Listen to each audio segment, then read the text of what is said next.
नमस्कार, आदाब, सत श्री अकाल, जय भीम, जोहार। मेरा नाम है नवीन कुमार।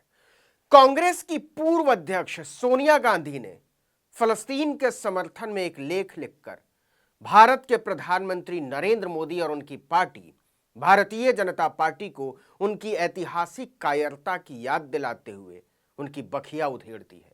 इसके साथ ही उन्होंने वैश्विक कूटनीति, मानवता, न्याय और बंधुत्व को लेकर उनकी बौद्धिक समझ को भी उधेड़ कर रख दिया है। यह लेख सोनिया गांधी ने द हिंदू नाम के अंग्रेजी अखबार में लिखा है, जिसका शीर्षक है युद्ध जहां मानवता दांव पर है। उन्होंने कांग्रेस के रुख को दोहराते हुए साफ गोई से लिखा है कि इजराइल से दोस्ती का मतलब यह हरगिज नहीं हो सकता कि हम फलस्तीन की जमीन पर कब्जे को भुला दें। मौजूदा भारतीय राजनीति के ध्रुवीकरण के दौर में सोनिया गांधी के इस लेख की अहमियत बहुत ज्यादा बढ़ जाती है, क्योंकि मोदी और भाजपा ने पहले ही दिन इजराइल का पक्ष चुन लिया था।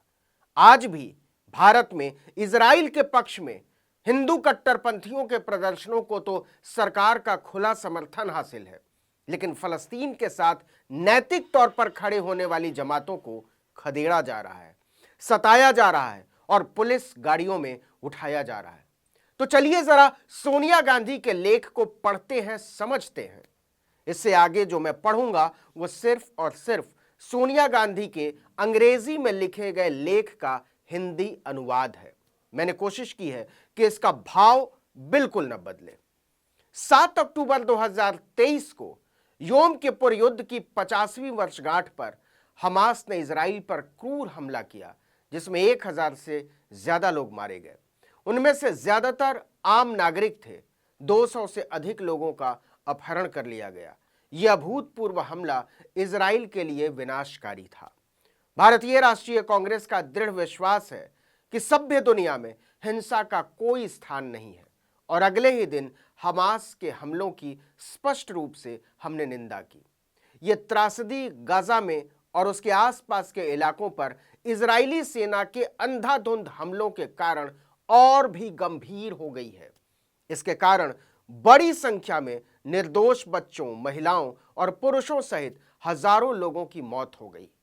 इसमें मैं अपनी तरफ से सिर्फ इतना जोड़ रहा हूं कि इजरायली हमले में अब तक 8000 से ज्यादा लोग मारे जा चुके हैं, और इनमें से 3500 से ज्यादा बच्चे हैं, और बहुत सारे बच्चों की उम्र केवल 1 दिन थी। सोनिया गांधी आगे लिखती हैं, इजराइल की पूरी ताकत अब उस आबादी से बदला लेने पर केंद्रित है जो काफी हद तक असहाय होने के साथ साथ बेकसूर भी है, निर्दोष भी है।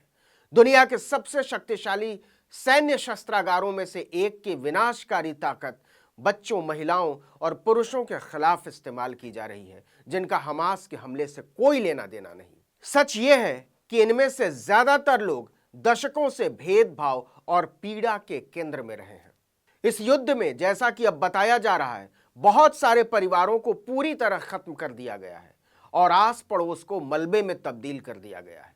इलाज की सुविधाएं इतनी बड़ी आबादी पर आए गंभीर मानवीय संकट का सामना करने में असमर्थ है। पानी, भोजन और बिजली से इनकार फलस्तीनी लोगों को सामूहिक सजा से कम नहीं है। बाहरी दुनिया, विशेष रूप से जो लोग मदद करना चाहते हैं, उन्हें गाजा से बाहर जाने से काफी हद तक रोक दिया गया है। जरूरतमंदों तक राहत और सहायता बहुत कम मात्रा में पहुंच रही है, उस पैमाने पर नहीं जितने की जरूरत है। यह न सिर्फ अमानवीय है, बल्कि अंतर्राष्ट्रीय कानून के तहत गैर कानूनी भी है। बहुत कम गाजावासी हिंसा से अछूते हैं।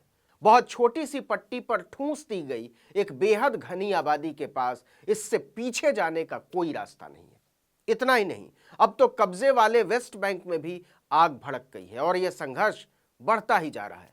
ऐसे में भविष्य की संभावनाएं बेहद अनिष्टकारी हैं।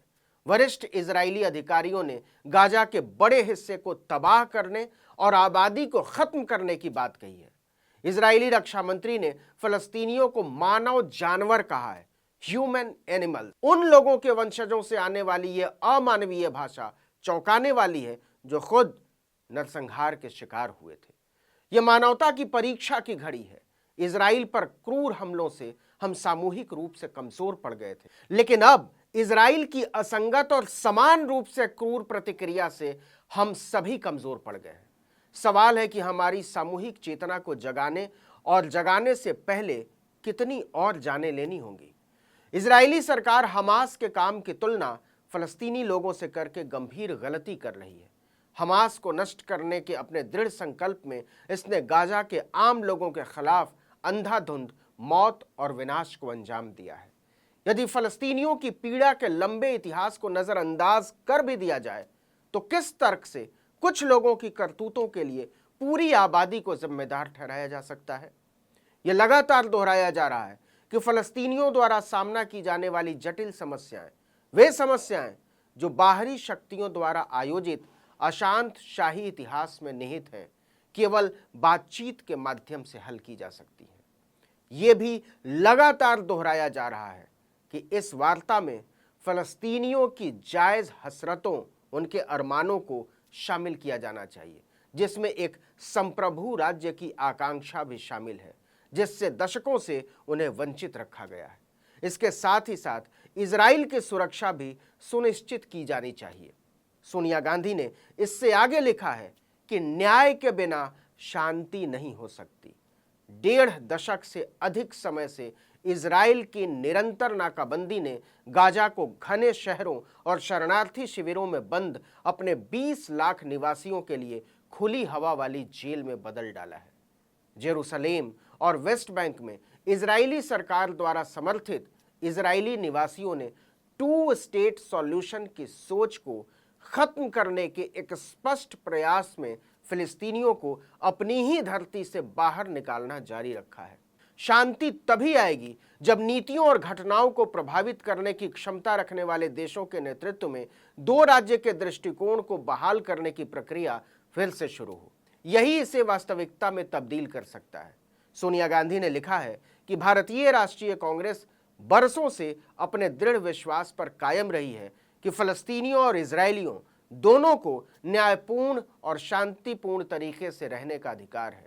हम इजराइल के लोगों के साथ अपनी दोस्ती को महत्व देते हैं, लेकिन इसका मतलब ये नहीं है कि हम अपनी यादों से फलस्तीनियों को सदियों से उनकी मातृभूमि से जबरन बेदखल करने के दर्दनाक इतिहास और गरिमा और आत्मसम्मान के साथ जीने के उनके मूल अधिकार के बरसों के दमन को भुला दें।